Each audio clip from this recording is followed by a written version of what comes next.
Here are the top stories for today, June 26, 2020.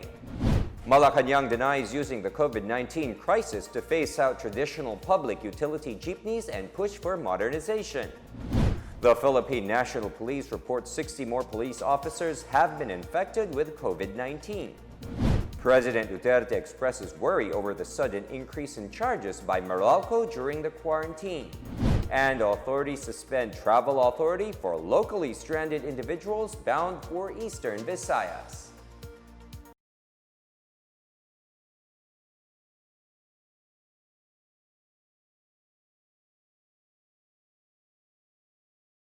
Good day, I'm William Theo. Welcome to the PNA Newsroom. Malacañang denied that it is using the coronavirus disease pandemic as an excuse to proceed with a phase-out of traditional public utility jeepneys. This after PUJ drivers and operators called to resume PUJ operations and threatened to burn their vehicles in the streets as a last resort if transport officials continued to insist on removing them from the road. Ang modernisasyon ay hindi tinaon sa panahon ng pandemya. Wala nga pong nakakita sa kanilang crystal ball magkakaroon tayo ng ganitong pandemya. No? Kung maalala ko po, 2016 pa po ito, unang taon nung ako'y kongresista pa, yung taon na yon gusto na nga ipatupad ang jeepney modernization pero binigyan na po ng 4 na taong palugit. Kapakanan ng commuter ang aming iniisip, hindi ito usapin ng mayaman o mahirap. The Land Transportation Franchising and Regulatory Board earlier announced that traditional PUJs and UV Express vans will resume operations next week. Roque said only road-worthy PUJs will be allowed to ply the streets and that PUJs and UV Express vans will only be allowed to resume operations if the existing modes of transportation are not enough to service commuters. Over 200 stranded Bicolanos in Metro Manila made it back home through special PNR train trips. According to Presidential Management Staff Amber Mirandilla, over 200 LSIs in Manila availed of the Hatid Probinsya program. The second batch of 117 LSIs arrived on Thursday, June 25, while the first batch of 117 individuals arrived last June 20. These stranded Bicolanos will undergo screening and quarantine by the receiving local government units before finally being allowed to return to their communities. The national government will not allow the Overseas Workers Welfare Administration to go bankrupt amid warning that the agency will not have enough funds by 2021.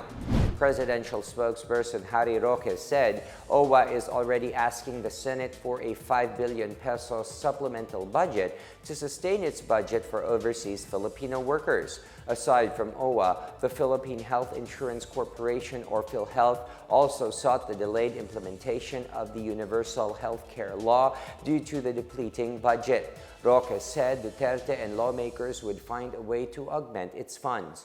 Sa panahon po ng pandemya, ang OWA at ang PhilHealth hindi po natin papayagang malugi. So pagdating po sa OWA, suportado na po ng mga senador na bibigyan sila ng supplemental budget na 5 billion. No? At yan po ay patunay na hindi natin pababayaan ang ating OFWs, ang ating mga mamamayan sa panahon ng pandemya.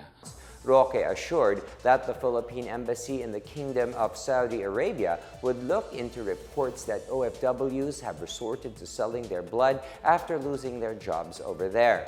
And as for the 250 displaced OFWs in Hong Kong, he said the government already arranged a chartered flight that would bring them back home. Meanwhile, Malacañang stressed that POGOs are still not allowed to resume their operations due to its failure to pay taxes. Hindi po tayo papayag na mag-operate ang mga POGOs na may mga pagkakautang. And good news for our volunteers at swabbing centers. There will be a COVID-19 duty allowance of 500 pesos per day, plus a maximum of 25% of monthly basic salary during the quarantine period. This applies to all government personnel who volunteer to work in the country's COVID-19 mega swabbing facilities. Those entitled to COVID-19 duty allowance are personnel occupying regular, contractual, or casual positions or engaged through contract of service, job order, or other similar schemes. The Interagency Task Force for the Management of Emerging Infectious Disease is keeping a close watch on the 12 villages in Cebu City that recorded a high number of COVID-19 cases. These are Barangay Sambag 2, Camputao, Sambag 1, Basak San Nicolas, Mabolo, Guadalupe, Lahug, Dulho Fatima, Tinago, Tisa, Ermita, and Tejero. DENR Secretary Roy Simatu on Thursday said his team might put all or some of the villages under strict quarantine measures, including restrictions of people from entering or leaving the area. The IATF is also considering placing sitios of 10 barangays under a sitio-level lockdown to impose stricter control of the movement of the people. Mayor Edgardo Labella clarified that there is no takeover of the national government to the city amid Simatus. More than 100 areas in the country were placed under localized lockdown to suppress the spread of coronavirus disease. According to the Department of the Interior and Local Government, the localized lockdown has been proven to be effective, especially in the 112 areas where it is currently being implemented. In a statement, Interior Secretary and Vice Chairman of the National Task Force Against COVID-19 said, the localized lockdown is like hitting COVID-19 at its source. It really works since the hot zone areas are secluded from the rest of the community, hence stopping the transmission to other communities. Of the 112 areas, 67 are in the Cordillera Administrative Region or CAR, 18 in the National Capital Region, 19 in Cebu City, 5 in Cagayan de Oro City, and 1 each in Cavite, Quezon, and Leyte. More COVID-19 testing laboratories are now open to contain the spread of the disease, as the government aims to conduct 1 million COVID-19 tests by July. More on these from Benj Mondo. The National Task Force on COVID-19 Response aims to conduct 1 million coronavirus disease 2019 tests by July, following the arrival of an initial 1.05 million test kits. According to National Action Plan Against COVID-19 Deputy Chief Implementer Vince Dizon, the expanded testing will be implemented in heavily dense regions, including Metro Manila, Central Luzon, Cebu, and Davao. As of June 22, a total of 612,571 tests were conducted, or 1,340% increase from the 17,414 tests last March.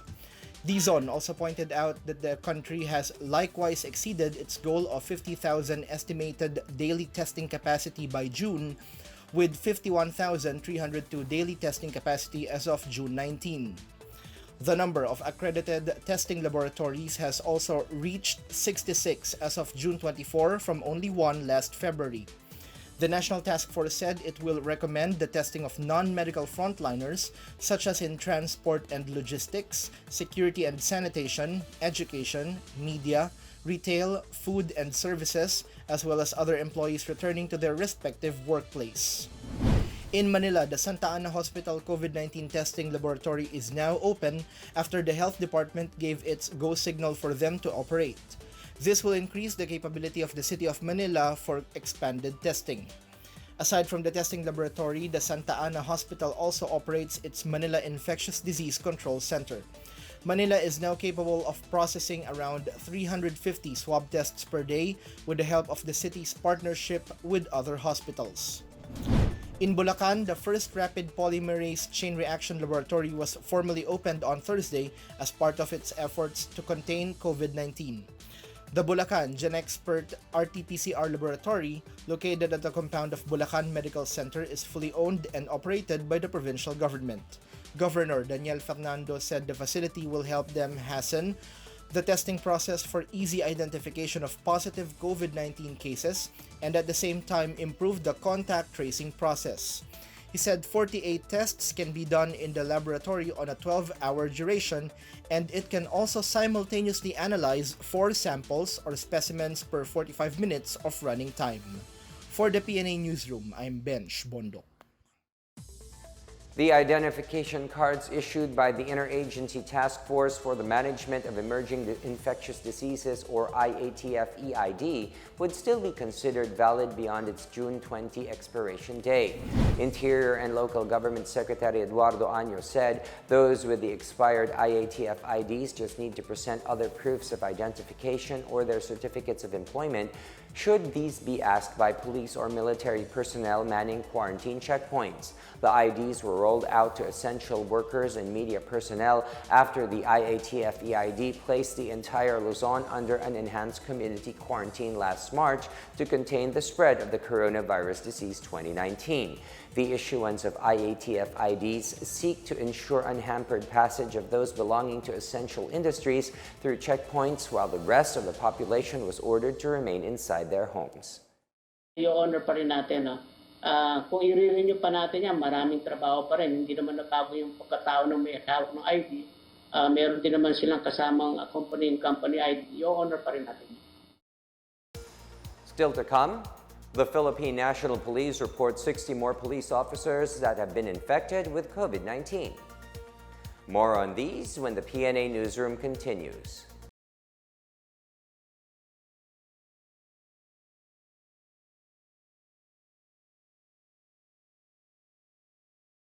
Ngayong mas naintindihan na natin kung ano nga ba ang expanded testing, importante namang malaman natin ang pinagkaiba ng RT-PCR at Rapid Antibody Tests o RATs. Ang Reverse Transcription Polymerase Chain Reaction o RT-PCR ang ginagamit na confirmatory test para sa COVID-19 dahil kaya nitong matukoy ang virus sa katawan ng pasyente. Habang ang Rapid Antibody Test o RAT ang siyang tumutukoy kung may nabuo ng antibodies na panlaban sa virus sa katawan ng pasyente. Kaya naman sa dalawang tests, RT-PCR ang ginagamit sa pagkumpirma ng COVID-19 cases.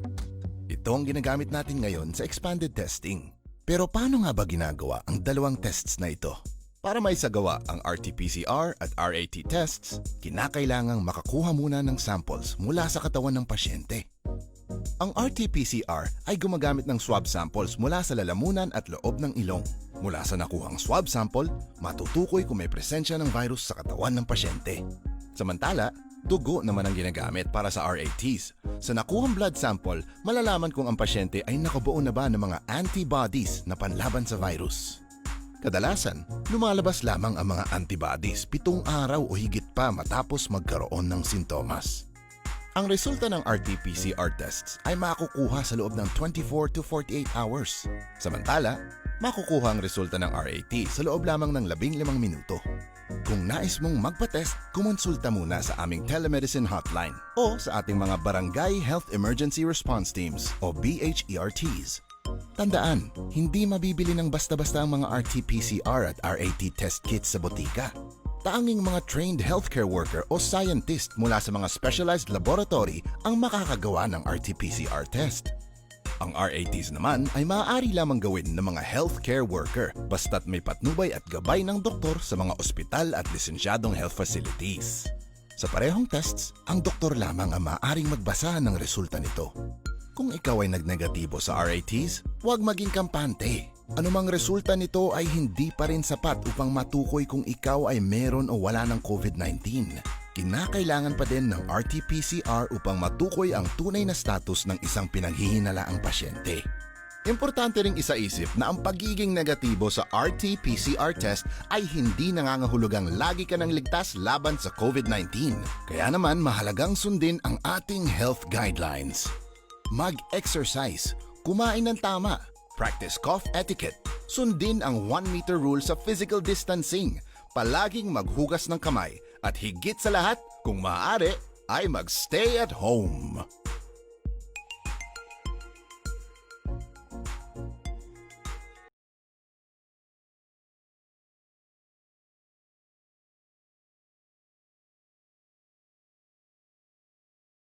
"60 more police officers contracted the coronavirus disease, bringing the total number of cases among its ranks to 579.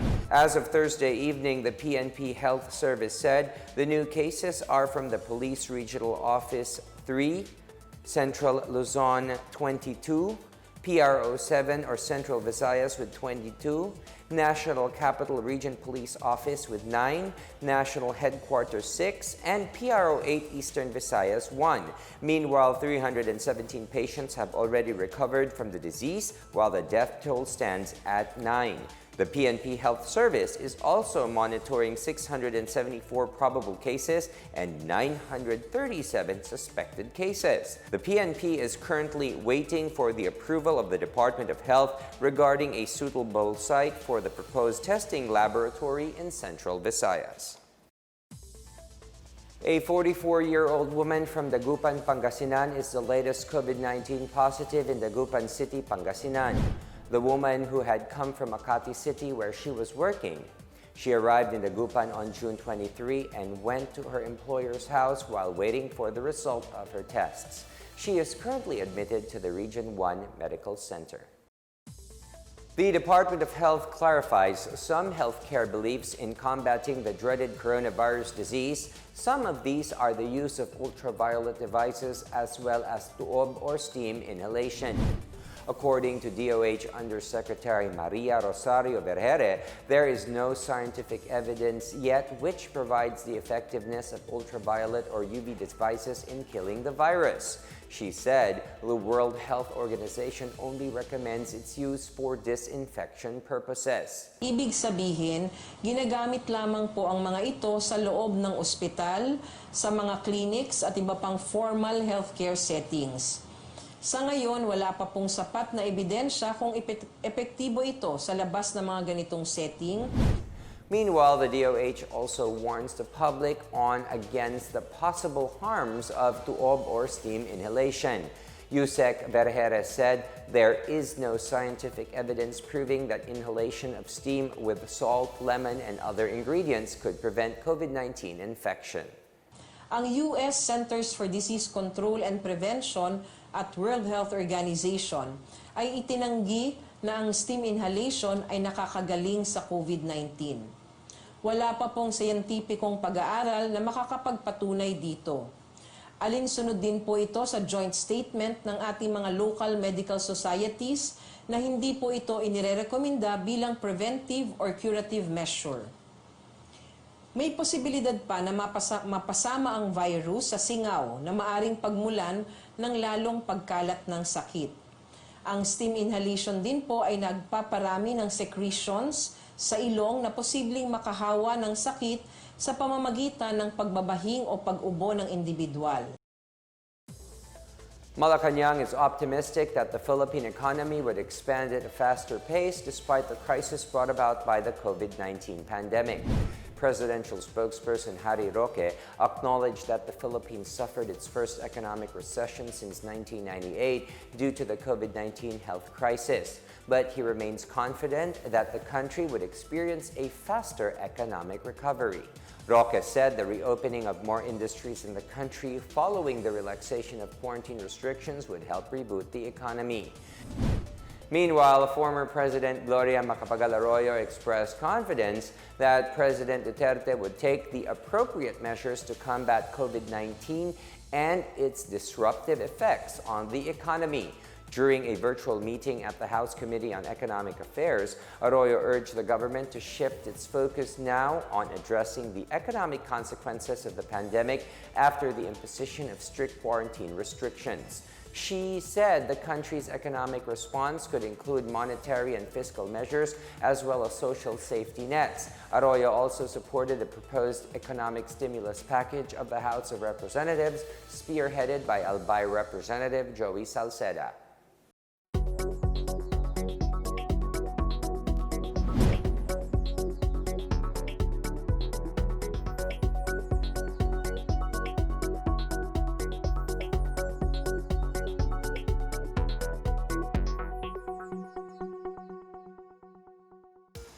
Up next, President Duterte expresses worry over the sudden increase in charges by Meralco during the quarantine.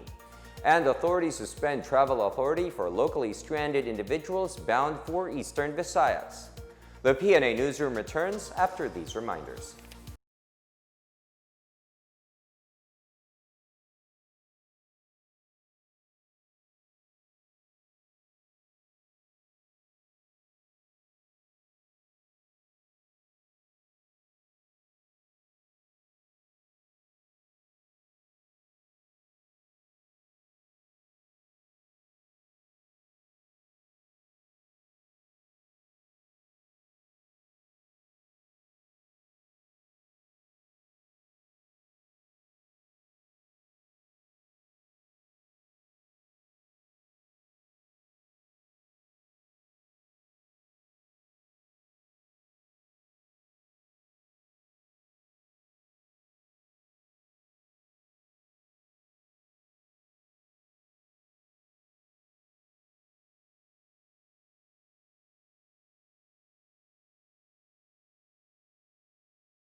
President Rodrigo Duterte has raised concern over the excessive electricity bill charged by Meralco to its consumers during the quarantine period due to the COVID-19 outbreak. Presidential spokesperson Harry Roque said Duterte understands the sentiments of Meralco customers. Roque said the president believes the public should not endure additional burden amid the pandemic. Meralco subscribers have been complaining about the sudden spike in their last May billing. On May 15, the Energy Regulatory Commission, or ERC, directed Meralco to explain its basis in calculating the kilowatt hour for its customers, particularly for the billing periods of March, April, and May 2020. In a statement released on June 10, the ERC announced that it issued a show-cause order to Meralco on May 29 for allegedly violating the Commission's directives related to bill advisories. Roque said he would ask the ERC for an update on the show-cause order issued to Meralco. Solicitor General Jose Calida says ABS-CBN Corporation should remain off the air after the Supreme Court declared moot the quo warranto petition filed by his office against the network. Calida said ABS-CBN must remain shut off since the cease and desist order of the National Telecommunications Commission remains valid because of an expired franchise. He said the network can resume operations once the High Court issues a temporary restraining order against the NTC's move. The network voluntarily went off the air on the evening of May 5. On Tuesday, the SC dismissed the petition for quo warranto filed against ABS-CBN on the ground of mootness because the network's franchise has already expired. Calida claimed that ABS-CBN has been broadcasting for a fee which is beyond the scope of its legislative franchise. The OSG also submitted documents saying ABS-CBN has committed a violation that Philippine depository receipts must be sold only to Filipinos. The mayor of Bungabong Oriental Mindoro urges his constituents to raise their own farms to have food during the COVID-19 pandemic. More on these and other news from the provinces from Marita Moay. The local government of Bungabong Oriental Mindoro has distributed seeds to at least 10,000 households. This as Mayor Elgin Malaluan urged his constituents to go back to farming and raise food during the COVID-19 crisis. The distribution of seeds is part of his ongoing program called Gulayan sa Bakuran, which encourages residents to make use of their backyards to plant fast-growing vegetables and crops.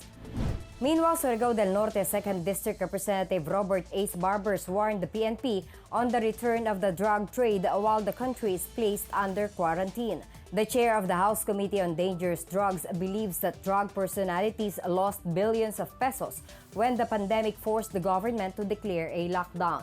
Barbers also warned that drug syndicates will be flexing their muscles slowly to recoup their losses as the nation prepares to return to the new normal. Barbers expects the PNP and the Philippine Drug Enforcement Agency to work double time as usual to prevent these drug syndicates from plying their trade.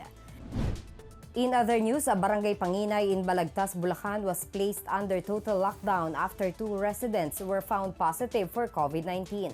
The lockdown takes effect from June 25 until July 3. Barangay Chairman Rolando Santiago advised his constituents not to go out of their respective houses.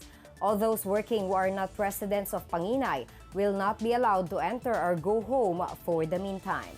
For the PNA Newsroom, I'm Marita Muahe. The Joint Task Force COVID Shield has suspended the issuance of travel authority for locally stranded individuals bound for Eastern Visayas. Task Force Commander Lieutenant General Guillermo Eleazar said this is upon the order of Interior Secretary Eduardo Año. Local government units reported that their isolation facilities are still full and they want to unclog these facilities before they accept new batches of LSIs. Eleazar said all chiefs of police and station commanders and the PNP Directorate for Operations were advised to inform LSIs of the measure. Officials of the National Task Force Against COVID-19 earlier visited Eastern Visayas and met with local officials to address the rising number of infections in the region. LGUs have been implementing their respective quarantine protocols to protect their constituents from the coronavirus, which might have been carried by asymptomatic LSIs. In our 4 news, the International Air Transport Association, or IATA, is proposing a layered approach of measures to reduce the risk of countries importing COVID-19. The IATA said this approach will ease the possibility of transmission in cases where people may travel while unknowingly being infected. Most countries in the world have in place some kind of restrictive quarantine measures on air travelers. The IATA noted that airlines are offering travelers flexibility to encourage passengers to stay home if they are unwell or potentially exposed. The IATA said it also supported health screening by governments in the form of health declarations. Health screening using measures such as non-intrusive temperature checks can also play an important role. The IATA also said when accepting travelers from countries where the rate of new infections is significantly higher, the arrival authority could consider COVID-19 testing. In sports, the NBA is still set to return next month, even as news of multiple COVID-19 cases in the Sacramento Kings are jolting the basketball league. Buddy Hield, Alex Len, and Jabari Parker have all tested positive according to insiders and the league itself. Meanwhile, Nikola Jokic of the Denver Nuggets also tested positive for the virus in his home country, Serbia, on Tuesday. On Wednesday, Malcolm Brogdon, who played guard for the Indiana Pacers, confirmed he had also contracted the virus. The NBA is set to return with a 22-team format at Walt Disney World Resort near Orlando, Florida, with a tentative start date of July 31st.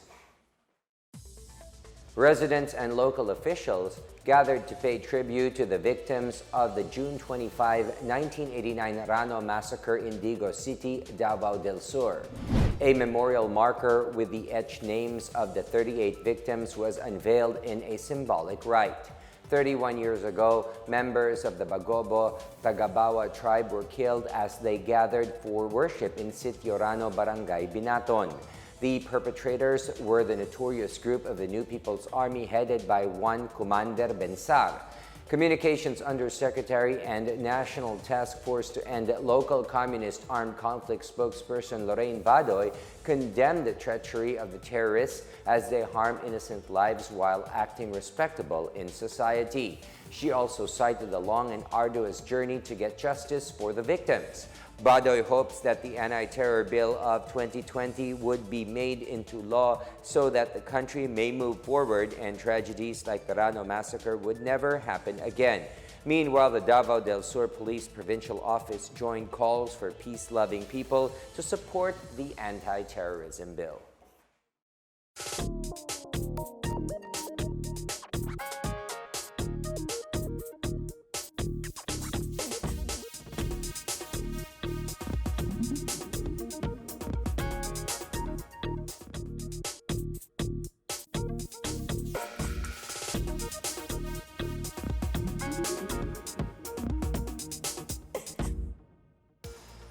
Let's take another look at today's biggest stories.